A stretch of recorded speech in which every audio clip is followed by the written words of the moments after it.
নমস্কার, আমি Tanushree Mitrapal, reiki master teacher. আজকে যে বিষয় নিয়ে আলোচনা করতে এলাম সেটা হচ্ছে যম বা নরক বা ভূত চতুর্দশী 2025। এই তিথি 2025 সালে কবে পড়েছে এবং এই দিন কি কি করলে আপনার লাইফের থেকে আপনি সমস্ত নেগেটিভিটিকে রিলিজ করতে পারবেন, কিন্তু অবশ্য করেই পজিটিভিটিকে আমাদের আনতে হবে। তাই সমস্ত কিছু আজকে ভিডিওয়ে জানাবো।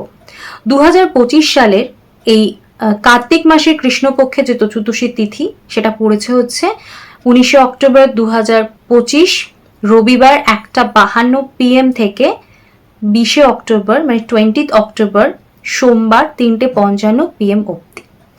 এটাকে বলা হয় ভূত চতুর্দশী। তো এই দিন সম্বন্ধে আপনাদের সমস্ত কিছু জানাবো, আপনাদের যত নেগেটিভিটি আছে তার রিলিজ করার ওয়েও বলবো, কারণ প্রত্যেকটা যে দিন চলছে প্রত্যেকটা দিনের কিন্তু একটা মাহাত্ম্য রয়েছে, প্রত্যেকটা মুহূর্তের একটা গুরুত্ব রয়েছে।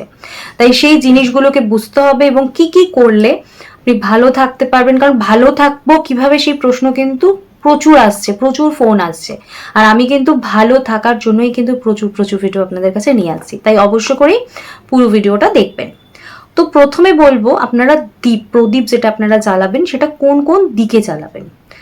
উত্তর দিকে জ্বালাচ্ছেন, দক্ষিণ দিকে জ্বালাচ্ছেন, পূর্ব এবং পশ্চিম দিকে জ্বালাচ্ছেন, তার সাথে জ্বালাচ্ছেন অগ্নি যে কোণ রয়েছে, ঈশান যে কোণ রয়েছে, বায়ু কোণে জ্বালাচ্ছেন, দক্ষিণ পশ্চিম কোণে জ্বালাচ্ছেন এবং তার সাথে অবশ্য করেই ছাদে। এই ডিরেকশনে কিন্তু বা এই সাইডে কিন্তু আপনাদেরকে অবশ্য করেই প্রদীপ জ্বালাতে হবে। সদর দরজায় 2টো প্রদীপ দিতে হবে, 2 সাইডে। তুলসী মন্দিরে 1টা প্রদীপ দিতে হবে। টোটাল 14টা প্রদীপ জ্বালাতে হবে।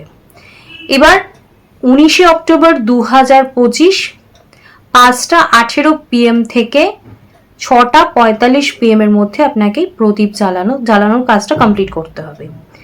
এখানে বলি, যখন আপনি প্রদীপ জ্বালাচ্ছেন তখন তাতে ঘি দিচ্ছেন এবং কর্পূর দিয়ে আপনি প্রদীপ জ্বালাচ্ছেন। এবার তার সাথে আমার থাকবে আপনাদের জন্য একটা ইনফরমেশন বা একটা টিপস, যেটা আপনারা প্রদীপ জ্বালানোর সময় করবেন, সেটা আমি ভিডিওর মধ্যে বলবো। তো বলি, এই যে 14 শাক আমরা খাই, এই 14 শাক কেন খাই তার কারণ হচ্ছে যে বলে যে 14 শাক যদি এই দিন খাওয়া হয় তাহলে পেট লোকে কাউকে যেতে হয় না। তাই অবশ্য করেই নিজের অকাল মৃত্যুকে রোধ করার জন্য 14 শাক কিন্তু এই দিনকে খেতে হবে। আর এই খাওয়ার যে টাইমিং সেটা হচ্ছে 20 অক্টোবর 2025 2:56 PM এর মধ্যে আপনাকে 14 শাক খেতে হবে। আর এর যে চতুর্দশীর যে উপবাস, সেই উপবাস হচ্ছে 20 অক্টোবর 2025 করতে হবে 2:56 PM এর মধ্যে।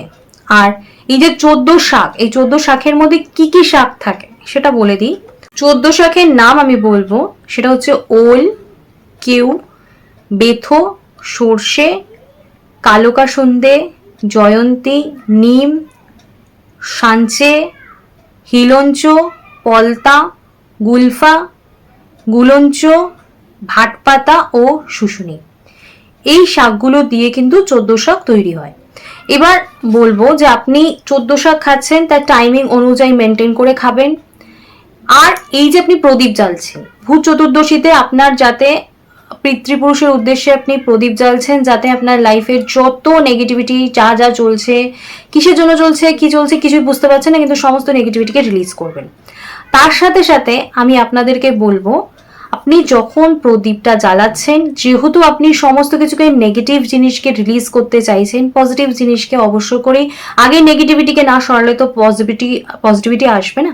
তাই যখন আপনি প্রদীপটা জ্বালাচ্ছেন তখন ইন্টেনশন দিচ্ছেন সমস্ত নেগেটিভিটি, সেটা আপনার লাইফে যেটা চলছে আপনি খুব ভালো করে জানেন, সেই সমস্ত নেগেটিভিটি আপনি বলছেন, বলে আপনি কাট এই শব্দটা আপনি 108 বার জপ করছেন, করে চ্যান্টিং করছেন, করে আপনি ওই ঘিয়ের প্রদীপটা আপনি জ্বালাচ্ছেন। এটা করে দেখুন আপনার লাইফ থেকে সমস্ত নেগেটিভিটি, যত নেগেটিভ থট, নেগেটিভিটি, অনেকেই ফোন করছেন প্রচুর নেগেটিভ থট চলে আসছে, নেগেটিভ থটকে কিছুতেই সরাতে পারছে না। তো এটা করে দেখুন, দেখবেন নেগেটিভিটি আপনার লাইফ থেকে অনেক দূরে চলে যাবে।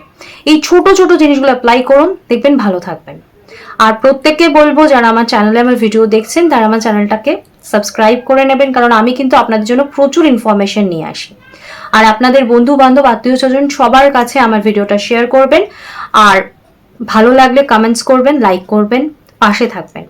আর বলে রাখি আমি কিন্তু প্রত্যেক স্যাটারডে এবং সানডে দুদিন লাইভ করছি 5:30 থেকে।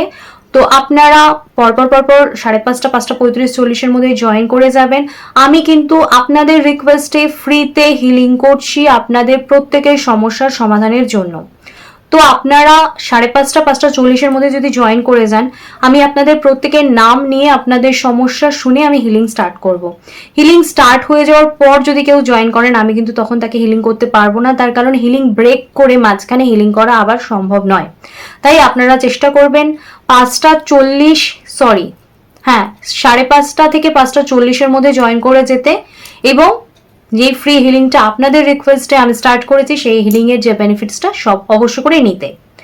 তো আপনারা এই লাইভ সেশনের যে ফ্রি হিলিং সেশনটা চলছে সেটাতে অবশ্য করে নিজেদের সমস্যাকে রিলিজ করতে পারবেন। তো আজকে আমি আলোচনা এখানেই শেষ করলাম। সকলে সুস্থ থাকবেন, ভালো থাকবেন, নমস্কার।